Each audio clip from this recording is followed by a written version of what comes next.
This is something that I'm going to defer to a local attorney that specializes in construction law. This is a very essential thing. Penalties are important for both parties.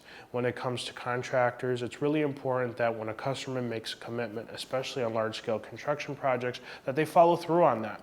Most contractors don't have large books of business, and when they do get a large project, it's a very essential one for their business. So if you have a $200,000 renovation as a contractor and you're a small-time contractor, it's really important that that customer commits to paying on time.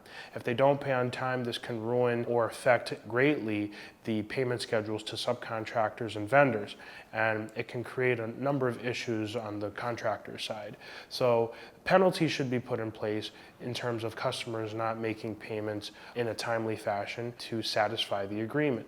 On the customer side, penalties should be put in for the contractor when the contractor isn't delivering in a timely fashion, or if the contractor isn't delivering quality level or industry standard type installation.